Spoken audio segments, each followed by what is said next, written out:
actually lost my boyfriend 2 years back. It's been 2 years now. At night, I get a call from his dad that he's hospitalized. It's really hard, and I don't want to be super sorry for this, because I know you're recovering. Yeah. And I know that's the triggering word when people have started feeling sorry. I hate it. I think what happens is people really don't understand the psyche behind what a person is going through grieving. I think your experience backs up my psychological understanding of grief. And that's when I broke down. And that's when I understood that, okay, he's actually gone. They say when you lose somebody, and they say when you're grieving, you are not just going through heartbreak, you're also going through brain break. Yes. Did you experience a brain break? Yes. Yeah? Can you tell us what grief is? You cannot get over it. You get through it, through the stages of grief. Grief has 7 stages. I was trying to connect with people and looking for people who had Gone through this. I just wanted to ask, how is it? Am I behaving normally? How did you come out of it? Are you leaving your guilt on this chair today? I've learned to. You've learned to. I'll leave everything here and get out. Perfect. Hi Himani, thank you for joining us on What's the Big Deal. My pleasure. I just wanted to, thank you for taking this opportunity, because it's a very difficult topic, grief, right? And you coming out and talking about it, I think it's not something easy, right? It's an inspiration for people. And they really need to know that they're not alone in this. Yes. You are not alone in this. Yes. And this platform is for you, right? So if you want to share something from your narrative, whatever you're comfortable with. I don't want to probe you to a point where you feel the wounds are scratched, but whatever you feel comfortable. So Pinkal, when this happened, I actually lost my boyfriend 2 years back. It's been 2 years now. He got a cardiac arrest, and he was fit and fine, and he was completely okay. And this at night, I get a call from his dad that he's hospitalized, and he was asking me if he's eaten something unusual off. So he was hospitalized? No. So when this started, actually, when we were on a drive. He was coming home to drop me. Okay. And he suddenly told me that he's feeling his chest very heavy. Okay. And he started sweating. Okay. So I held his hand. Like, what happened? Do you want water? And that time he had eaten pan. Okay. So he told me it could be because of that, because it sometimes chokes your throat. So I told him, let's get water. Okay. And you'll feel better. Now, that day we didn't have water in the car. Oh. So when we reached home, I quickly grabbed the bottle and I gave it to him. He was fine. And I think after that, within 2 minutes, he was feeling fine. Like, okay, this was maybe truly because of the pan only. Right.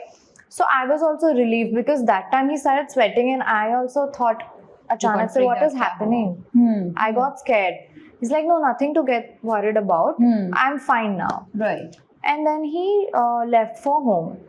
We were on the call throughout. He reached home. We were chatting, I think, till 1:15 in the night. And then I told him that, listen, I'm very sleepy. Tonight, let's sleep early, because we'd been partying and, we'd been going out, meeting families. And of course. And so at 1:12, I remember this. At 1:12, I told him good night. At 1:07, I passed out immediately. At 1:17, he messaged me that he's feeling sick again. Oh. Which I didn't see. And then I woke up to uncle's call at around 2:15. And I could, from his voice, make out that something is off. So he asked me that he's puking and he's collapsed. Did he eat anything unusual? I said, no, he had pan last May. He was fine after that. What Right. happened? He's like, no, we are taking him to the hospital. You come fast. Okay. I said, okay, I'm coming. And then, I went inside the bathroom and I thought, ठीक है, पूरी रात उसको रखेंगे hospital में. I'll be with him. So I washed my face, brushed, got decently dressed. And when I was just calling my brother, my cousin, like he was actually somewhere else actually. Okay, your cousin. My cousin. Okay. I was at his house, but he was out somewhere. So I called him and I'm like, okay, Krish, come fast. We need to rush to the hospital. This has happened. And बीच में रास्ते में I'm calling my parents कि ऐसा ऐसा हो गया है. He is fine, I think. वो सिर्फ हॉस्पिटल में है. मुझे जाके पता चलेगा क्या हो रहा है. Okay. And we were on the way. And uncle called me again. Where are you? Like, I'm coming. I'm on my way. Right. Like, no, come fast. He's not breathing. Oh, okay. And I froze. You froze. What does that mean? You He's just not froze. breathing. I just froze. I was just like this, and I was like, what? And I looked at my cousin like, Krish, she's not breathing. What does that mean? He's like, no, you don't worry. Maybe he doesn't know, you know. Let's just reach hospital first. So when we were entering the hospital, I didn't know where the emergency ward was. Okay. So when I entered, there were two security guards. Right. अभी जिसको लेके आए वो ना, case खत्म है वो ना. And then I got so upset and I shouted at them like, ये क्या बोल रहे हो आप? केस खत्म है, how do you know? अभी तो लेके आए हैं, ऐसा मत बोलो किसी के भी बारे में. I reached and I saw the uncle was there and his dada was there with a couple of other friends from the society. And uncle's like, ये क्या हो गया? Like, क्या हो गया? कुछ नहीं हो गया. And there was ICU and I entered. Like, मैं देख के आती हूँ. I entered, and that time they were giving him the shock treatment. Okay, so they were just starting his heart. Okay. Yeah. That time I didn't see the monitor there. The flat line that comes, I didn't see that. Okay, okay. So I looked at him, I came out and I told uncle he's going to be fine. And uncle kept looking like at me, what are you saying? Because he knew that he's no more. Right. I'm like, uncle, why are you crying? He's going to be okay. And within a minute, the doctor came out and said, I'm sorry, he is no more. And I quickly took my phone and I was, you have that one person you want to tell everything to, whether it's good, bad, anything you're excited about. Yes. So I started typing on our chat. This happened. Only to realize I was texting him and he's never going to see this message. About him. About him. And I don't know what and why, but I was looking for him everywhere. क्योंकि तब तक वो process नहीं हुआ था कि he is not there. I went again inside the ICU and I looked at him. Because in the car when I held his hand, he was like, अच्छा तूने मेरा हाथ पकड़ लिया, हो गया अब मैं ठीक. So I held his hand. Okay. कि अब हो जा ठीक, अब हो जा ठीक. I'm holding his hand.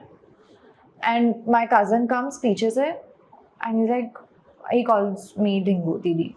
He's like, he's no more.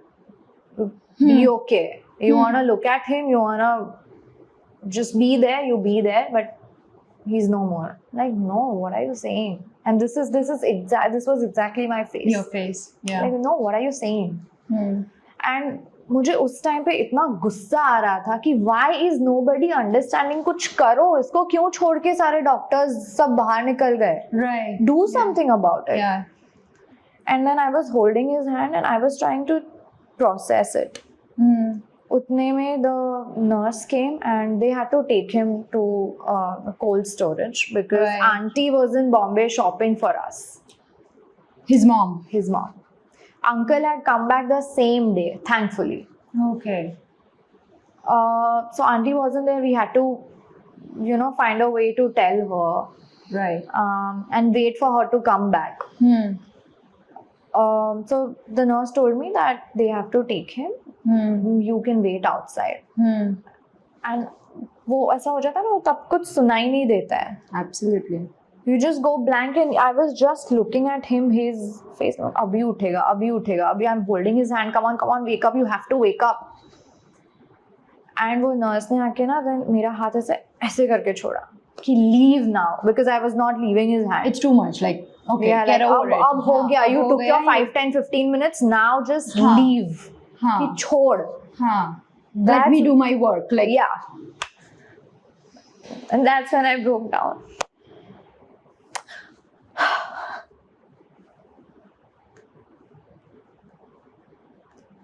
Yeah, but and that's when I understood that okay, he's actually gone.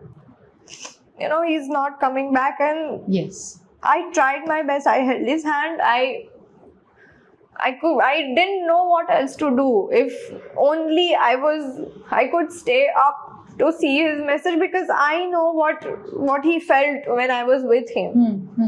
अगर मैं जगी होती तब मैं मैसेज देख रही होती तो I could have maybe saved him. So somewhere down the line you feel that 117 that guilt message. is there. Yeah. Guilt is there. The difference of 4 minutes, Pinkal. Only 4 minutes. 4 minutes. And because after that he was struggling for 45 minutes in that pain. You know, I mean, it's very hard, and I don't want to be super sorry for this, because I know you're recovering. Yeah. And I know that's the triggering word when people have started feeling sorry. I hate it. So I don't want to feel sorry for you, because you're a very strong person and you've come out strong of it. And what I would like to tell you, just to make that relatability, Himani, you remind me of one of my clients who, you know, loss is loss. Like, grief is coping with loss. But Pinkal, this one thing I don't understand. Yeah. I mean, we know, I know now because I've gone through it. Yes. I know what grief is. Yeah. But a lot of people don't understand and confuse it with some other things. So can you tell us what grief is? What did you feel that day? You felt void, Yeah. loss. Yeah. Till date you feel that void and loss. Yeah. That is grief. And there is this process. It is not something that you can get over. You know, you might have heard a lot, get over it, move on from. You cannot get over it. You get through it. Through the stages of grief. Grief has 7 stages. Okay. Some of the stages you already actually explained. Yeah? So one of them being shock. The first time you got the message. The first stage is shock. You were shocked. The second stage is denial. You know how you were in a mode of denial? No, yes. This कि ये is ऐसा not नहीं हुआ. possible. Why are you crying? Yeah. Right? Yeah. The third phase, anger. Weren't you angry? Yeah. Like, why are people not doing stuff? Yeah. Right? Then the fourth stage is bargaining, which you just actually said कि 4 minute Pinkal, Yeah. अगर मैं 4 minute रहती, wish I could have helped. In the phase of bargaining, oftentimes you blame yourself. Wish you were able to do something. Yeah. I still have that guilt. Right? Then you go through the stage of depression. You know, when you literally feel that I am so helpless with my emotions, helpless with, you know, going back or getting my past back, or, you know, there is no way. Yeah. Like, I'm lonely. People don't understand me. Yeah. People want you to move on. You have this internal struggle with yourself, with people around you. Although they all are there to support you, but you don't get the support the way you need it. But I also understand, Pinkal, because that time I had people around me, but nobody had experienced that. Absolutely. You know, people experience breakup, they experience losing their job or any of that, but not a lot of people have experienced. And you're right, Iman, it's not even their fault, because they were never put into the situation like that, where they know exactly how and when and how much they need to come out and help you. And what do you exactly need in that moment? And my friends have come and told me very honestly that we are here, but we don't know what to talk. Exactly. What do we tell you? But that's a very good question. That's a very good question. And that is why, going to a therapist or, listening to something like this, a podcast, like we're doing this grief. And this is a very good question. I would like the listeners to know, like, if you are helping somebody who is grieving, number one thing that you want to do is give them space. Emotionally connect with them. Don't give them solutions. And don't ever use the word like, hota hai. Don't cry, it's okay, you will get over this, time will heal this. Don't get into all of that. What they really need is, I'm there for you, you're on my mind. Or sometimes just a simple heart emoji, just send it to them. A sparkle maybe, just speechless emotional connection. That's all they want to know.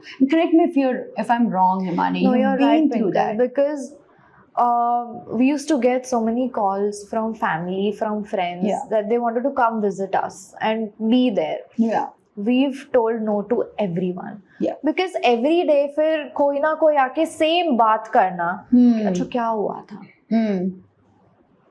ओ तो 4 minute के बाद message किया फिर भी तेरी आँख नहीं खुली? नहीं खुली. Did I want him? Do I still think I could have? So it kind of just triggers back the blame component of that. Yes. अच्छा क्या हुआ? ऐसा हो गया. हाँ आजकल तो ये बहुत हो रहा है. But that I don't want to hear that. Here आजकल बहुत हो रहा है. Yeah. So we told them no. क्योंकि फोन पे भी जब भी बात होती थी people and it's not their fault. क्या बात क्या करे वो? In therapy what we call it. Let me just lighten you up. Don't be grief hostess. Okay. You're hosting. You're grieving and you're hosting. Yes. So one thing I tell my clients, like, you know what? You don't have to be hosting. Don't be a grief host or a grief hostess. You can politely write them an email and let them know you're not in the space, you're not in the position to answer them. If they are there to help, sometimes I also find people get the casseroles of lasagnas and all of that food and everything that is brought up. But they don't understand what is body going through when you're grieving. Like I didn't want to wake up. Yeah. My parents used to wake me up to have food ki kuch kha le varna you will only fall sick, and I did. I was hospitalized. My mom was hospitalized. Yes. And everything was on my dad alone. He was alone handling us because we told everybody to not come to us. Right. So my dad alone was handling, and I was in the hospital. My mom was in the hospital, and after I went home, I only used to sleep throughout the day. And whenever I woke up, I used to only cry and ask my dad why. Back this up psychologically. I feel, and what did people, I want to know, like, what did people think when you were going through all of it? What was people's response? Nothing. They would just look at me cry. My friends used to come home कि okay इसको अकेला नहीं छोड़ना है. हाँ. So they used to come home. So that is the intervention कि इसको अकेला नहीं छोड़ना है. Why would they do that? क्योंकि होता है ना कि okay console करना है इसको. Okay. And how does that console look like?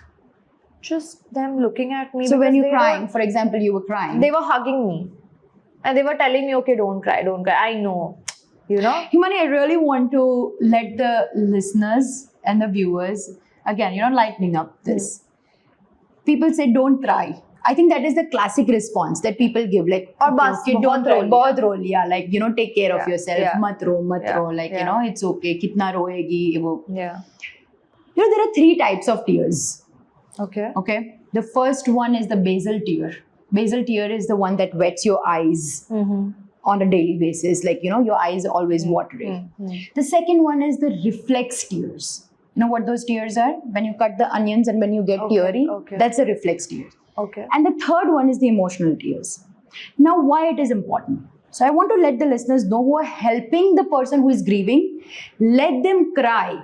Because those emotional tears are induced or it is generated by the stress hormone. Yeah. And that contains endorphins. Okay. And you know what is endorphin? who you give endorphin? It's a painkiller. Yeah.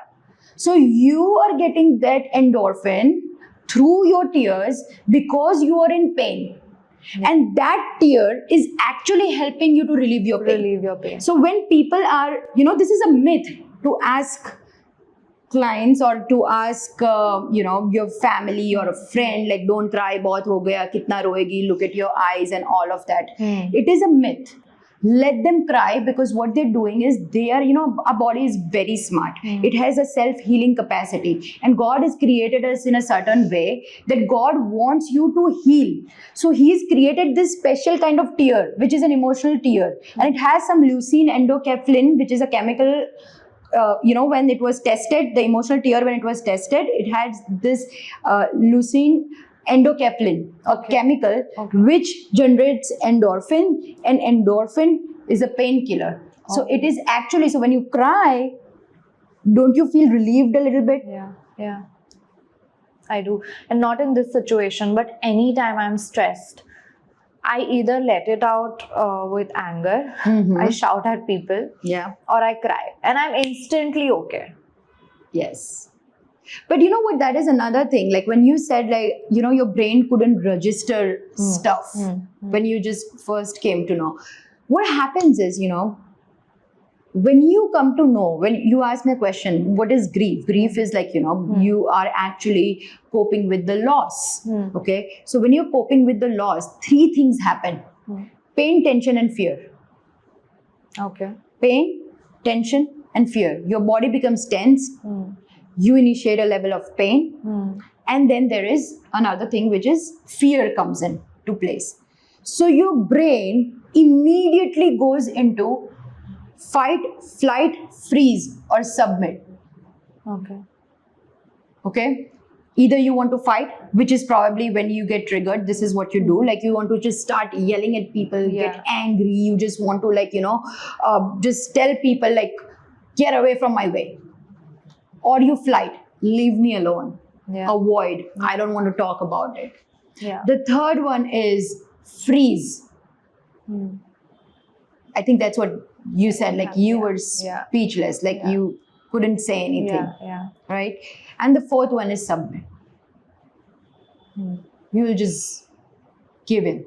I think it happened after I froze. After a point when I started realizing, I just surrendered. Okay. You just surrendered. I can't do anything about it. And going back to the stages of grief, that's what happens. When the depression hits, that's exactly when you've surrendered. Like, I cannot do this anymore. I don't have motivation. I don't want to deal with this. It's not like who cares kind of attitude. It's just like, I've given up. I've given up fighting with my body. I've given up crying. I've given up. I feel tired because there is lack of, you lose weight. Appetite is gone, you're not able to sleep, all of that.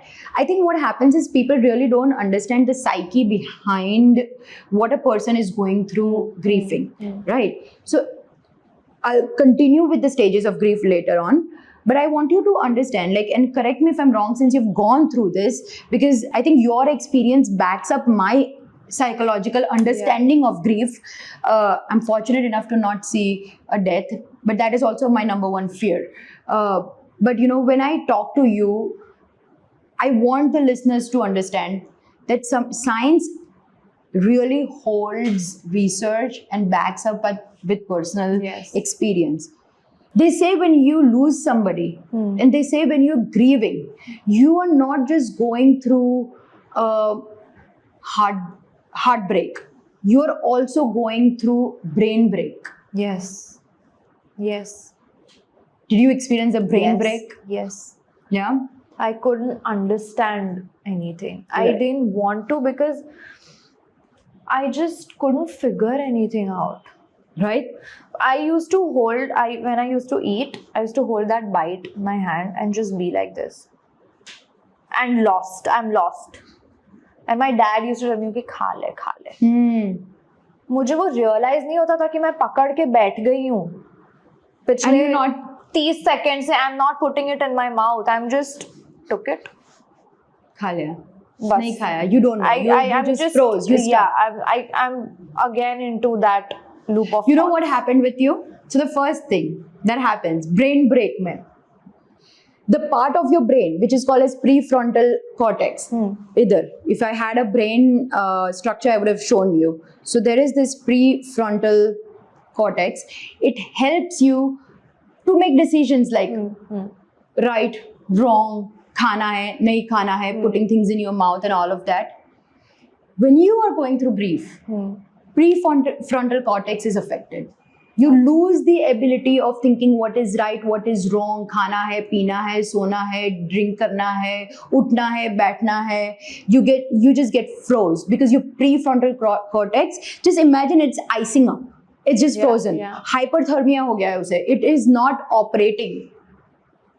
Yeah, it was exactly like You know why it happens? Because of the parasympathetic nervous system. So let me give you a little sciencey thing, and I'm going to make it very simple. You know, we all know that our body has a nervous system. Yeah. हाँ, तो एक central nervous system होता है और एक parasympathetic nervous system होता है. Okay. Central nervous system goes from your brain all the way to your spine.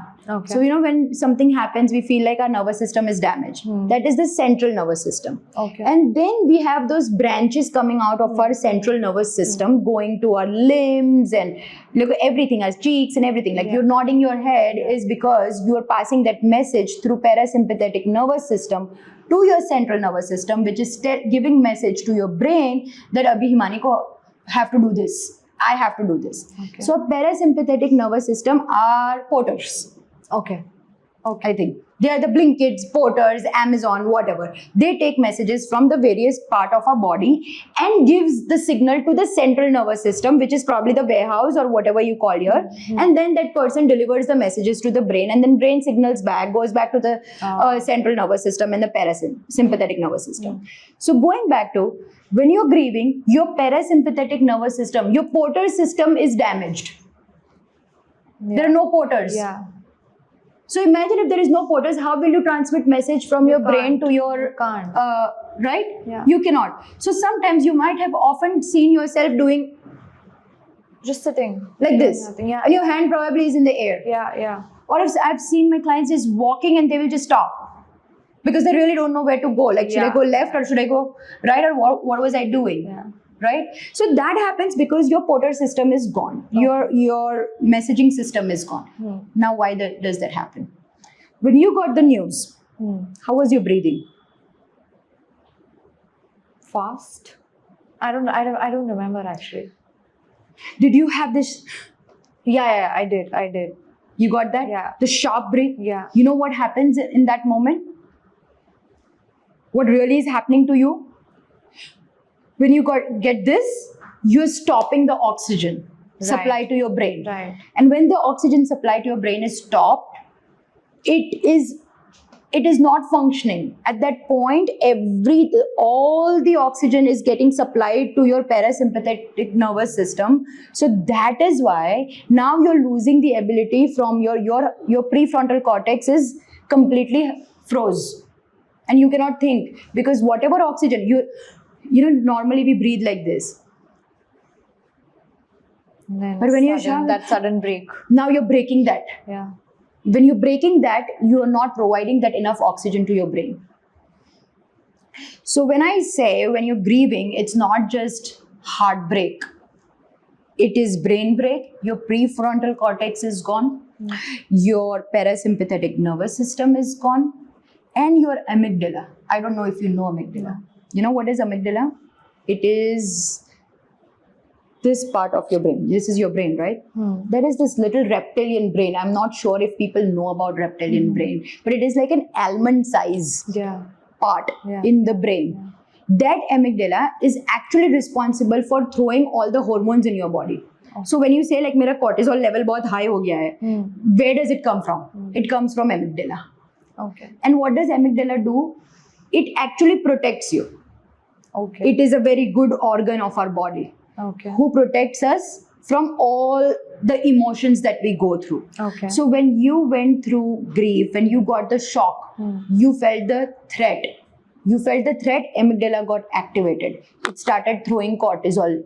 When it started throwing cortisol, your stress hormones in your body increased. When that got increased, you started tearing up because your body went into a coping mechanism. Yeah. And how is the coping mechanism? You needed endorphins, the painkillers. So it kind of helped you to, you know, heal yourself, right? So exactly that happened with you. So that एक तो amygdala trigger हो गया, just throwing all that stress hormone out.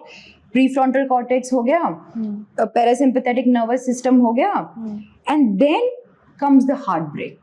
And there is actually a syndrome, which is a heartbreak syndrome. It is a diagnosable syndrome, a heartbreak syndrome. It's not just मेरा breakup हो गया, heartbreak हो गया. You know what happens? When you are in stress, your adrenaline level goes super high to a point where it really deforms the shape of the heart. So actually people who are telling and consoling you, this is what you were going through, this is what was going through in your body. So I really want the listeners to know, and I really want who are close to Himani, that she did not just go through the cry and loss of a person, but her entire physiology had changed in that moment. One very important thing, Pinkal, I forgot to tell you. I got high fever instantly. Absolutely, you will get that. Within 5 minutes, I was shivering. 100%. My head was pounding and I had high fever. Those are the first very identifiable symptoms. So grief is a disorder. जैसे diabetes हो गया, जैसे blood pressure हो गया, जैसे all of this हो गया. Grief is a disorder in itself, which I think people in India is like, what's the big deal if you lost somebody? Time will heal it. Yeah. But no, it is a disorder. It has its stages. There is actually symptomatic changes that happens in the physiology of your body. Under ye sab you were going through, and I don't think the viewers or the listeners really have dissected grief in a way that what happens beyond the mindset. Why are you doing all these things? Maybe you will get repetitive at some point because maybe you are stuck in that loop. And the sticking in that loop is also a part of symptom. Yeah, and that time when this happened for the longest time, actually, for till 6 months, I was trying to connect with people and looking for people who had gone through this. What were you looking for? I just wanted to ask, how is it? Am I behaving normally? How did you come out of it? Because one of my friends that time had recently lost her father. Right. So I used to call her. How did you stop crying? Because eventually she did. She was better till that time. How do you stop yourself from crying? And I used to get, I think, 1 lakh, 2 lakhs of thoughts every day. That happens. I wanted to stop thinking. Takes me back to the stage of grief. You know, after that depression phase, then comes, in this depression phase, you're going through all of this. The bargaining is blaming and having gazillion thoughts and what ifs and what if this, wish this was a dream kind of stuff, right? And then comes the depression, and then subtly comes acceptance. Yeah. Like you've accepted. I have about now, it. yes. And you telling me about, I think one of the incident that Himani you were talking about, like you had literally surrendered or froze, right? Yeah. Reminds me of one of my clients, a mother who lost a newborn, a baby, right? And she, I mean, not just when the baby was born, baby was about 6 months old. Oh, okay. And when she got the news that she lost the baby, she literally got muted. She couldn't speak a word. She couldn't. Again, the parasympathetic nervous system was affected and there was no message and all of that. But she couldn't speak until the point she accepted that the baby was gone. Yeah. You know why? Because she could still feel that the baby was sleeping and she shouldn't make a sound that the baby wakes up. So at that point, what happened was she saw the baby, the dead baby, and she's not even telling anybody that she's thinking that baby is sleeping. And this went on for a week. She went through all the tests and everything. It was not that there was something wrong with her tongue or something wrong with her throat or she had choked or something. It turned out to be she had not accepted the baby was no more. It was because she felt the baby was still sleeping and she did not allow anybody to talk in that room, even after the funeral of the baby, because of course the baby was not going to be there. So she kept on sitting there right by the crib and looking at the crib and thinking, just looking at her. No tears rolling. Yeah. No speaking. She was muted. Yeah.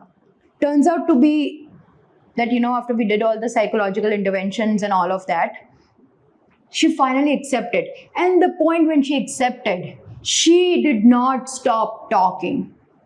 She went non-stop. And that's when she really, really, really cried. Pinkal, how do I know that I'm recovering from this grief? Himani, I explained you the stages of grief, right? Yeah. So there are 7 stages of grief. Okay. The first one is shock, Okay. denial, Okay. then anger, Yes. bargaining, depression, acceptance, and then reconciling and reconnecting with the new reality. Okay. It's not over for you. Yeah. It was a very much lived chapter of your life. Yeah. But then you understand the new reality. Yeah. And you reconnect and reconcile. Now you tell me, what phase are The you? last. The last one. Yeah. Yeah.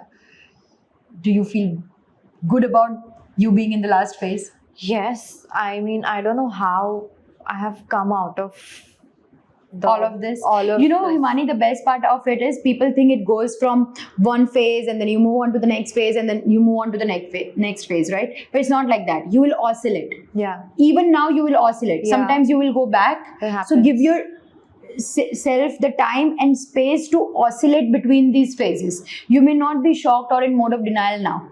You may not feel angry now, or you may not be bargaining so much now, but then you will feel a phases of depression and you will feel acceptance hua, depression hua, thoda blame kiya, this hua, and then you moved on again. That way you will slowly overcome each phase. The ones who don't go through all of these, they are absolutely not recovering. They are not processing it. That is unhealthy. If you're going through this, you're recovering, and this is the right way to recover. Okay. There is another point I figured out from your narrative. So you have processed his death, but you have not processed those memories. How that affected you. The memory of those nurse holding your hand and dropping. The memory of that watchman at that door when he told ke case khatam ho gaya, kind of. Yeah. So those phrases, that action, it was stored in your subconscious mind like an archive file. So now that you are narrating me this story, it reminds you of that gestures that people showed you, and that you have not processed. Maybe you really wanted to slap that person out, but you were not able to. So what happens in that moment is, now that you're narrating me this story, you spiral down to your subconscious mind, and a subconscious mind is like a dungeon, right? It stores all that archive file. You pulled that archive file, you got triggered, and you're going to show these reactions. Yeah, because every time I talk about this, whenever I'm telling this story to anyone, every time I talk about this particular scene, yes, I break down. You break down, because what you need to do at this point is you need to process that person who was standing there and that nurse. How did that challenge your existence in that moment? What were you not able to do back then? So whenever you will talk about this situation, you will break down, because all this archive stuff that we don't process and we let go of, move on from, I'll deal with it later, bhul ja abhi, all of that stays in our subconscious mind. So when we get triggered, we spiral from our conscious mind to a subconscious mind. And when you are there, that's a dungeon. And that dungeon reminds you of all of this that you've archived. And you got reminded of that. And I triggered you. So triggering is not about going in that place. It's also about talking about, or you took your mind in that space when this happened. So you sensed that sometimes people also get the smell sense, Yes. visual. Yeah. The place, if you pass from that place, that pan wala will also trigger you. Every time. Every time you pass that pan wala, that will trigger you. Yeah. And you will spiral in your subconscious mind. Yeah. Unless you process that file. And which is normal. It happens with everyone. So if this is happening with you, it's good. You're recovering in a healthy way. Okay. And the more you talk about it, the more you feel this, the more you say this, the more you understand the psyche behind this. It will just give you nothing but relief. You will understand what your body is going through. You will understand what your psyche is going through.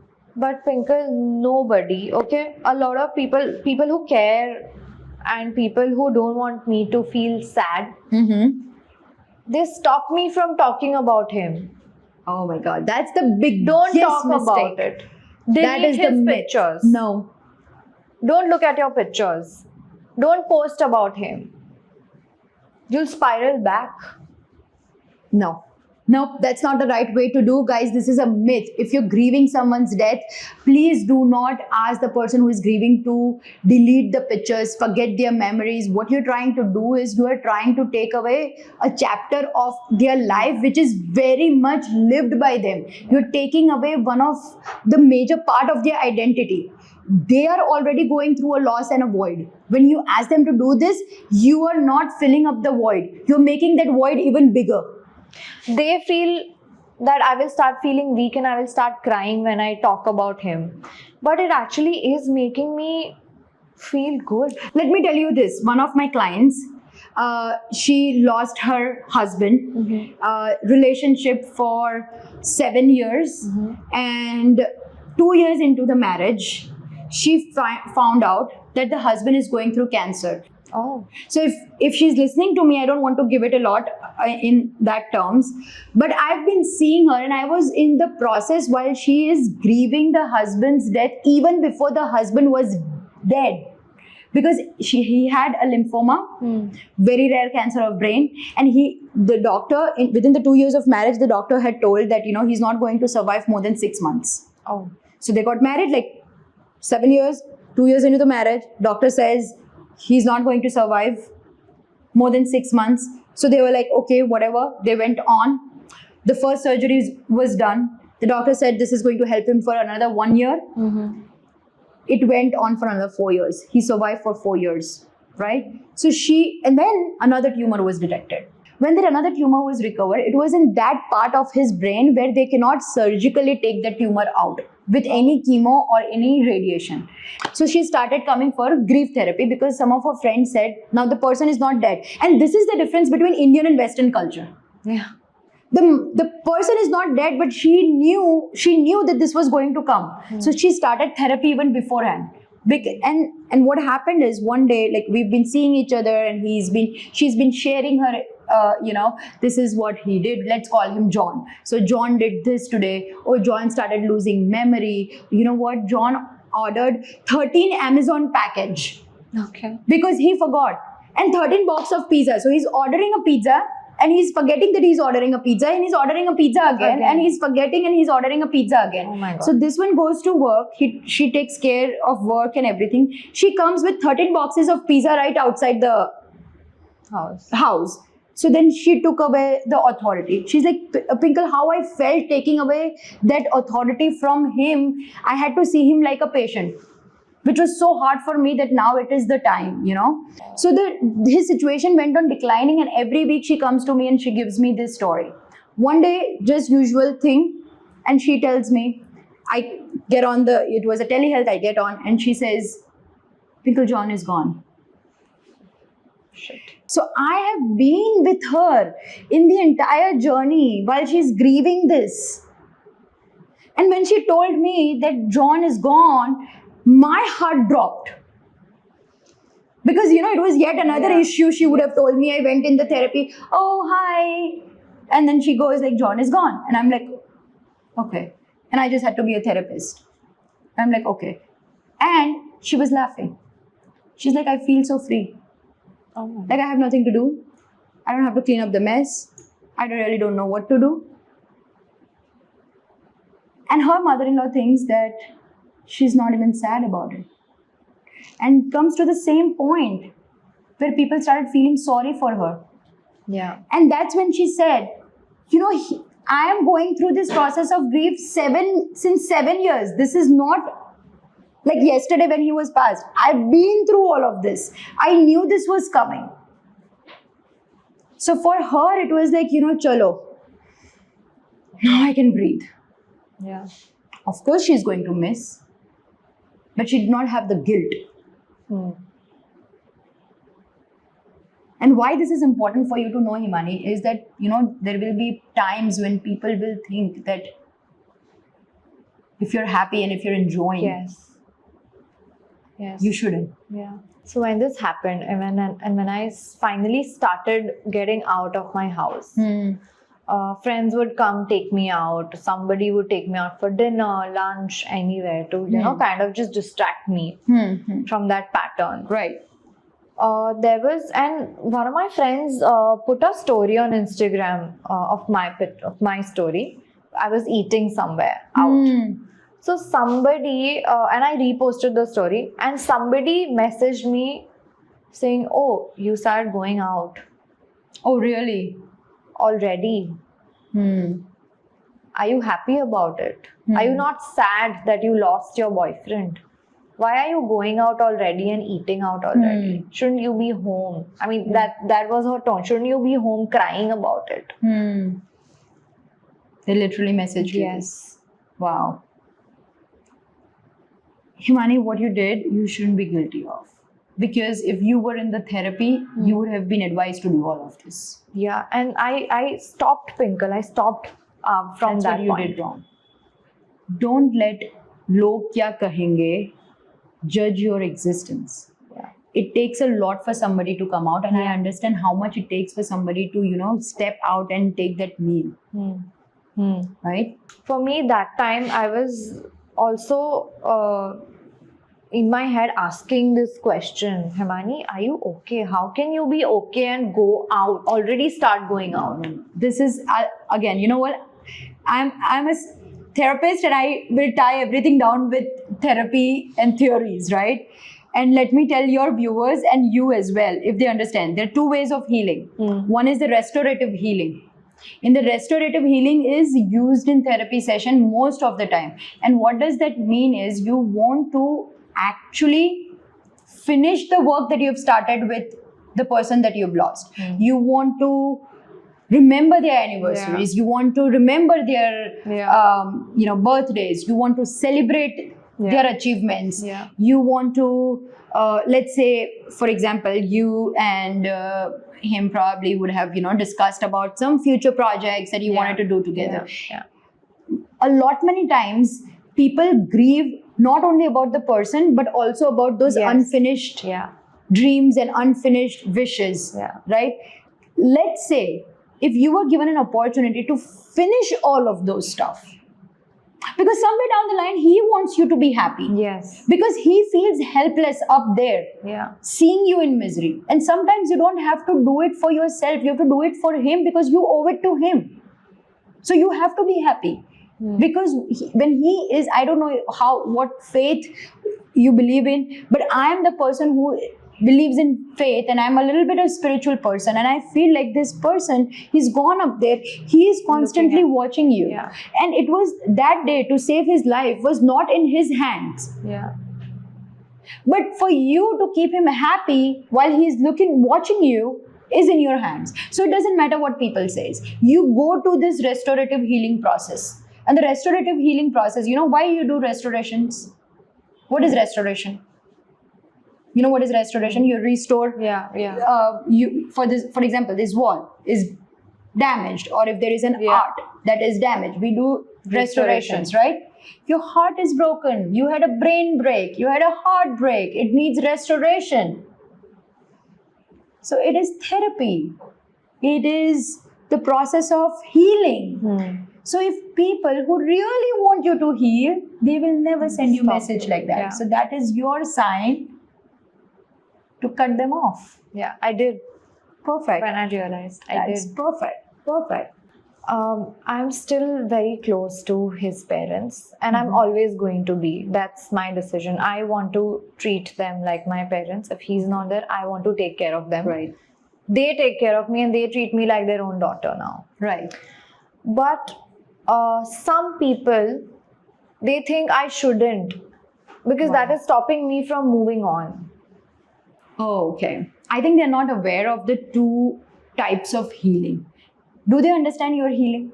No.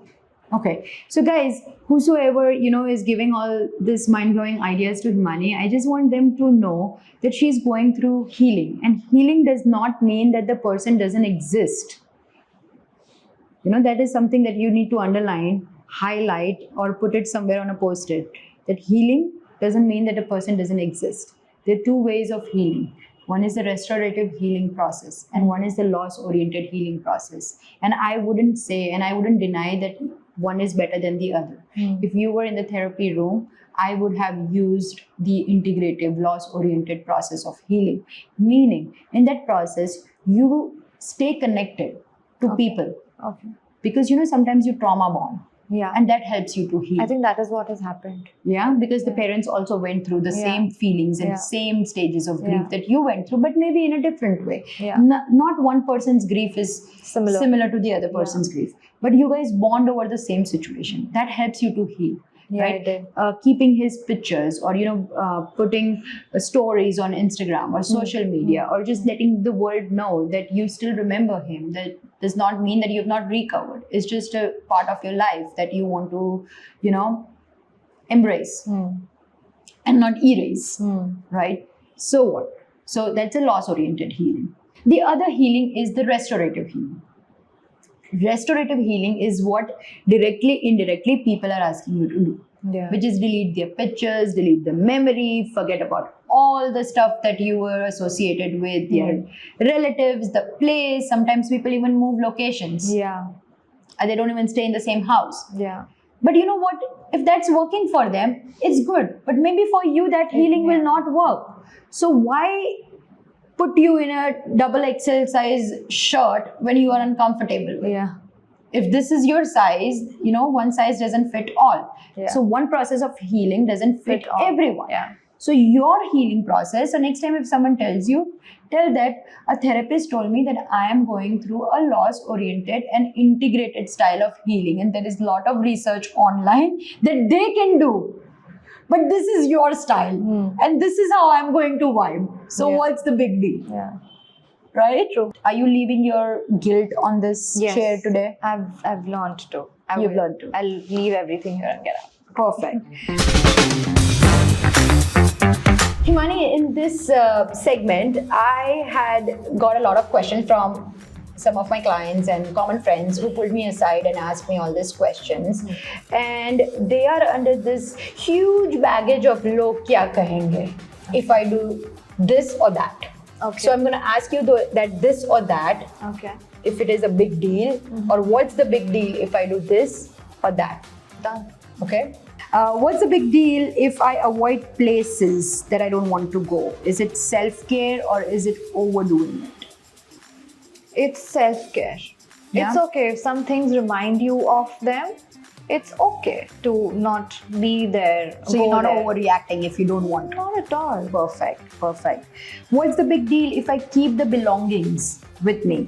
Is it comfort or is it clinging to the old memories? No, just how our brain will not erase all the memories. I don't want to, get rid of physical items also. I don't. Why should I? So it's comfort. Yeah, it's comfort. Not clingy. No, not at all. Okay. All right. So this is a very fun segment.